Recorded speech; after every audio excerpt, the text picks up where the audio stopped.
Hiya, back again.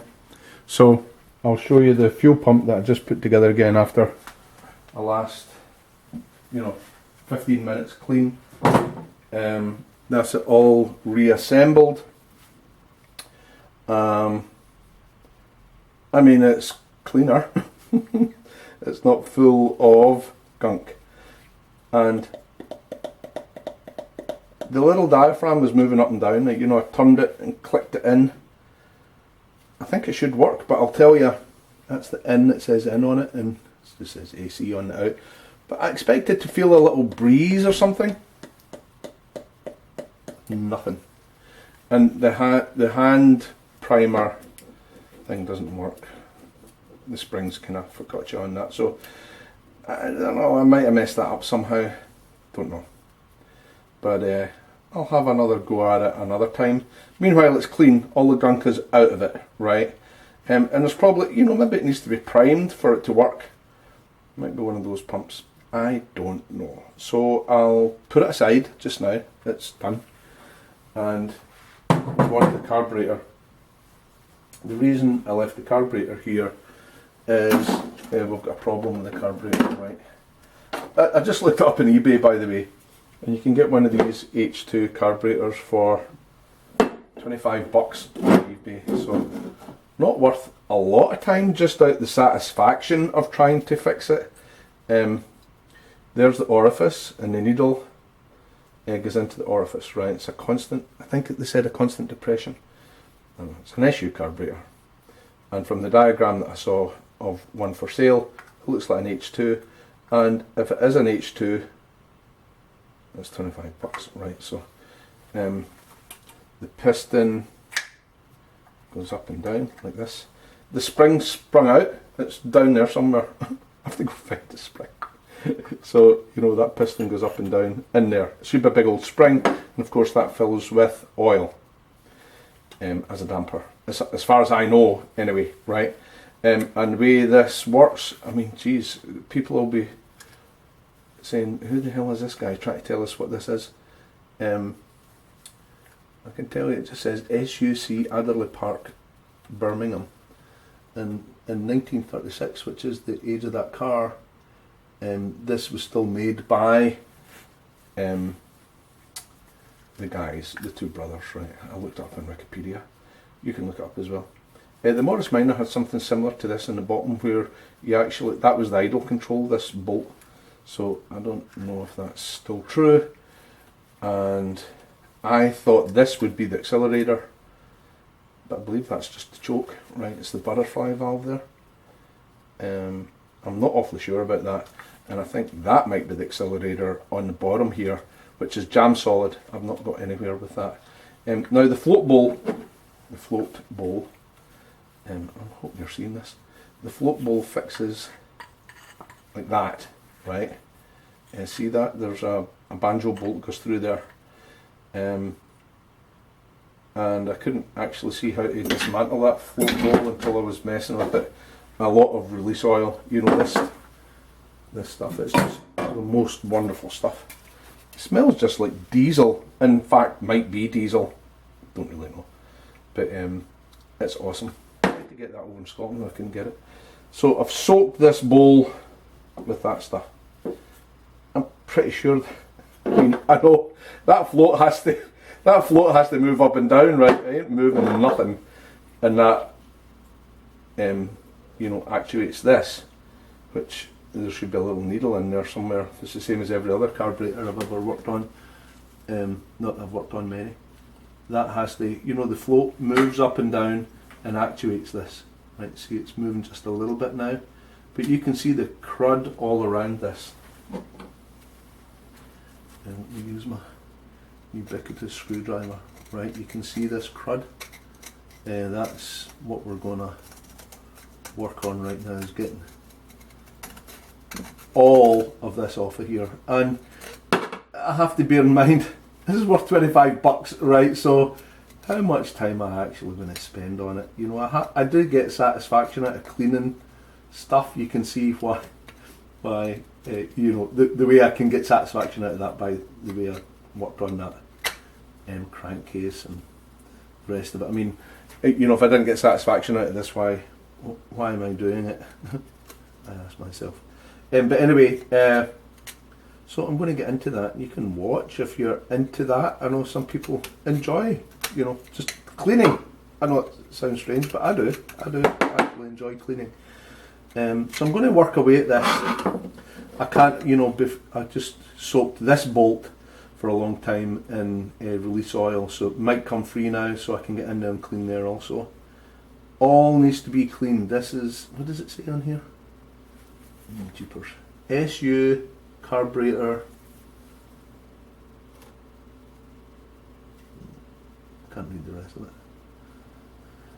You know, it could be 1936. This thing's sort of ancient, you know. Let's see if I can get this. It'd be sad if I broke this, but you know, bear in mind, $25. You have to be really here. Yeah, I don't quite understand why it's. I did have some joy twisting the other part. You know, this part was rock solid in there. That was full of gunk as well. It was nice and clean now. I hope you can see. But that was all full of gunk, and this was jammed solid in there. This is an interference fit, right? And I don't think there's rubber bellows in this one. I think it's just the interference fit with that piston. But anyway, that float ain't coming out of there. Let's get the. I'm a big fan of the Vice Grip Garage. If you haven't watched the Vice Grip Garage, you got to go watch it. Derek is just a genius. And I get hooked on it by, it was a 1937 Model A that, I mean, it's held together with chicken wire. It was just as bad as this. And he got it running, you know, worked on it at the side of the road after buying it, sight unseen. Got it running, he drove it 700 miles back to his home state. But anyway, Vice Grip Garage, he calls it after his Vice Grip, right? Because he thinks that's the most ubiquitous, wonderful tool. But there you go. That is moving that shaft, but it's not moving the float. Cheapers. Oops. Excuse me. French, I just ruined those threads. Not so smart, really. Can I get that around there without ruining the threads? Probably not. Let's loosen it a wee bit. Let's see if we can get a good lock on that.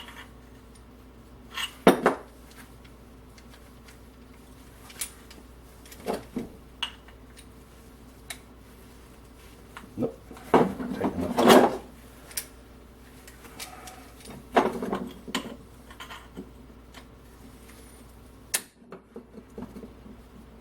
Wow, that's a lot of crud in there, huh? Am I right in saying this should come out? I'm sure it should come out. Right? Am I like dreaming or something? It's got to come out. It's got to float and that's the float. The float has the float, right?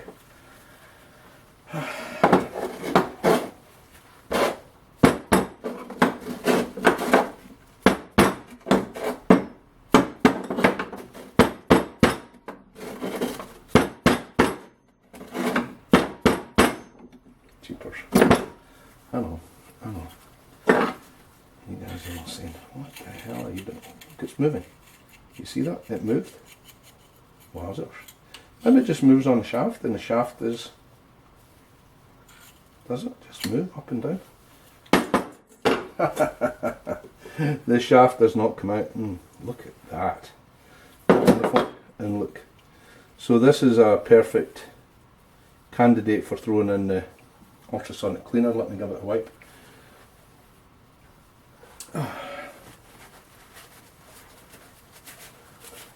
You know, what's the chances of that not being punctured? Goodness knows. So, sorry about misleading you there, that. I didn't completely bugger that, I probably did. That shaft was in there for good. I'm kind of glad it didn't come out. That would have been interesting. But anyway, I'll stick that in the ultrasonic cleaner here, and we'll see what happens. get some of the gunk out of it. In fact, let's just circle round here. I don't know if you can see that or not. That's my ultrasonic cleaner. I'm just going to drop it in there and see if it floats. Why not? Hey, it floats, dudes. Doodles. You see that? It floats. I mean, probably if it had a leak, it'd still float, right? But hey, I'm taking that as proof positive that it's okay. So we'll check all out at a light diet. But anyway, let's keep going and we'll clean that little sucker up. It's interesting. I just love, 80 years of use and patina and stuff, right? Look at that little sucker. I just find it fascinating. I don't know why. It's just fascinating. I don't know. I guess if you're watching this, you might find it fascinating as well, right?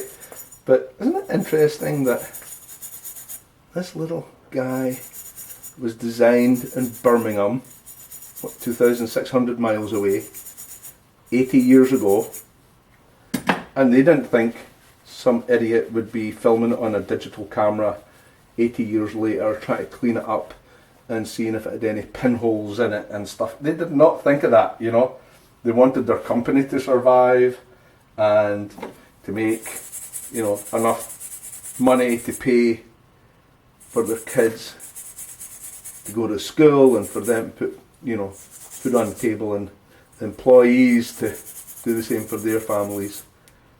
They weren't thinking 80 years ahead. Correct me if I'm wrong. I don't think they were thinking 80 years ahead. Are we thinking 80 years ahead in the stuff we do? Are we expecting, I work in the construction industry, am I expecting the buildings that I build to still be around in 80 years time? I would love that to be the case, I really would. But I don't think anyone's going to be too interested in those buildings in 80 years time. Unfortunately, I'd love to think that's not true, but let's be honest, are we really building stuff that's going to last 80 years from now? I think that's a prime candidate for the old, what do you call her? It's been in once, but I didn't have it all. I didn't have it all dismantled, So I've got to get it cleaner than this, right? The ultrasonic cleaner can only do so much. It cannot get this caked. That is. I think it's actually the corrosion, the deterioration of the alloy that this bowl is made of. So, although we're saying this lasted 80 years, has it really lasted? It's not been in continuous use for 80 years. Mine has. My 1937 has been in, I wouldn't say continuous use, very much a used car that was used lovingly over the years, right? The guy that my dad bought it from 40 years ago was using it regularly, and then I used it going to college for several years, and then even after that for a little while, until I had a family and such, and I couldn't really afford to run two cars. I needed a family car and that car. But so, yes, I can testify to the fact that these components do last 80 years, right? This particular component, right, in this state, has it really lasted 80 years? An offshoot of what I'm doing is, okay, without continuous use, can I get that engine to run after, it's been off the road? I see a registration sticker, a New York registration sticker on that. I bought it in Queens, 1971, right, so it's been off the road, 1971 and 2023, 2023, work that out, 23 years, and 29, it's 40, 52 years it's been off the road, for sure, right? So after 52 years of sitting around, and 30 years before that, when it was used, can we say that these components can be put back together again, cleaned? I'm not really refurbishing these. I'm not. I'm cleaning them, that's all. You know, I'm not replacing all the parts and stuff like that.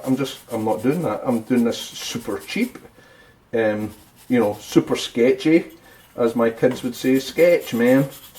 That's okay, it's sketchy, I freely admit it.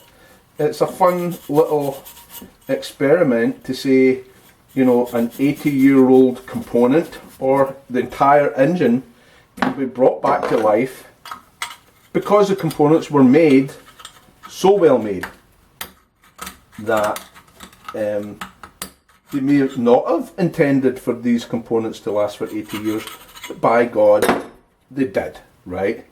And that's it, right? So that's my experiment. So, sue me. Don't sue me, but you know what I mean. That's the experiment I'm going to do. And, you know, if you get some joy out of watching it, I know this is awfully self-serving, but I go back and watch these videos. I don't really care if anyone else watches them. My dad watches them over in Scotland. He gets some enjoyment out of it. I get some enjoyment out of it. And that's enough for me. So, that's fine. I enjoy scraping away the gunk and gradually cleaning these things up. And wouldn't it be just awesome if I could get this thing to run again after so long? It would be just awesome. Let's see if we can get this off of here. No, it does not want to come, my friends. What about the ubiquitous vice grip? We will try and not break anything. That's the problem with these components, right? They're so old and they're brittle, you know. Is it possible when I grab this, this is a brass fitting, right, so it shouldn't be quite as delicate as the alloy round about it, but still, I'm not saying I'm super strong or anything, but can I put enough force on this to actually break it? I know I broke the nose cone off the engine, right? Alloy, I would say, assert that that alloy was very corroded. I didn't do much to break that nose cone off, but I did break it nonetheless. Oh man, it's just not moving.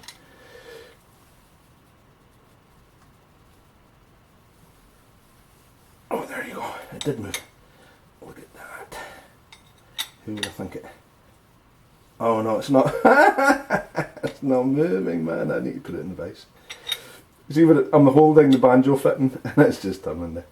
If I put that on the alloy, it's just going to crush it. That's a lot of force. Okay. So more of the gunk. And, you know, put it back in the ultrasonic cleaner and see if we can free this up. I'll put it all in. Deal. Already put the nuts and bolts in. Let's have a look. I put this in. You see that? You know, still the hard caked on stuff is there, but I'm pretty sure that works. It's disgusting. But anyway, I'll put it in the ultrasonic cleaner. If you're interested, I'll turn that around and show you. Look. Okay. So ultrasonic cleaner thing. Let me just tray that up a little bit, and we'll come out so you can see what the hell's going on. No, other way. Doofus. There we go. And I'll switch it on, let you see. So, you know, gunky crap goes in there. I've already put some clean, it's just water, which is what I tell you to use, right? So that's what I'm using. I think that's all I'm going to put in there just now. And then I think it's still plugged in, so if I switch it on at the back, there's an on and off switch just above the power cord. You can see this is the temperature, this is the length of time. I put it up to about 35 the last time. I don't know. I've had it up as far as 40. Are you seeing this okay?